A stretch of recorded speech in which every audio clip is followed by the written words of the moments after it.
those who don't know me, and I've been going to Wildlife and Young Life for around 7 years now. But before I knew about Wildlife, I had no idea what being a Christian meant.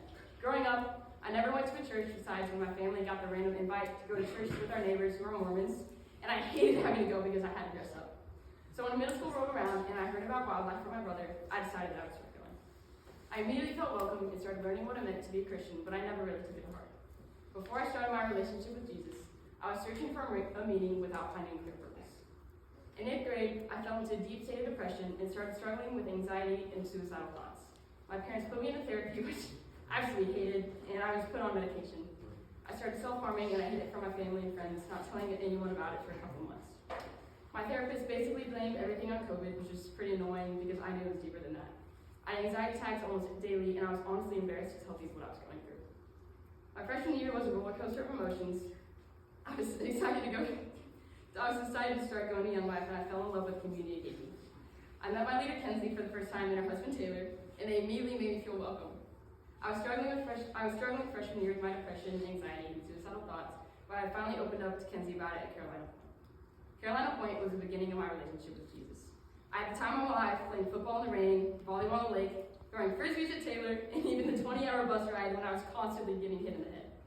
I vividly remember sitting in the club room with Braden Wheatley probably 20 minutes after the talk ended. Like, people were literally vacuuming around us, and it's a little awkward, but it's okay. But I was just sitting there crying in her arms while she told me how much she loved me and how she saw Jesus touch my heart that week.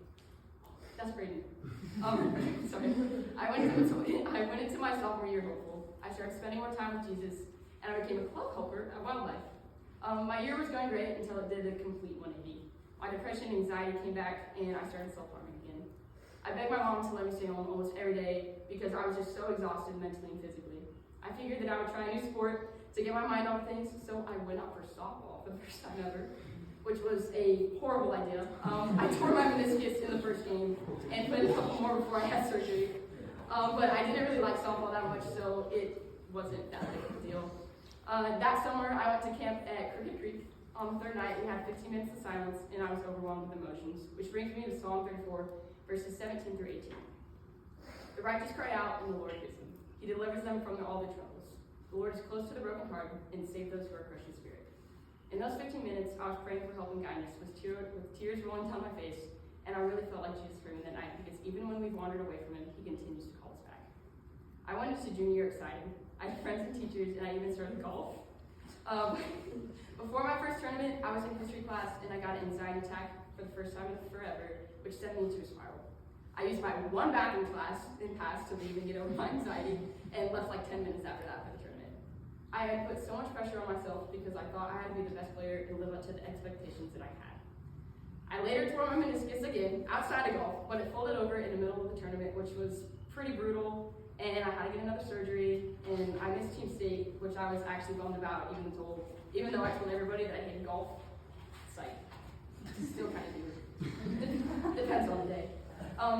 So then I started talking to this one guy, and eventually started dating him, which probably wasn't the best idea. A couple months later, he ended up breaking up with me before leaving for college, and I was honestly a wreck. Thankfully, I had friends that got me through that, specifically Bella, that picked me up the night I got broken up with, and we went to Brahms around like 11 p.m. and they stopped serving ice cream.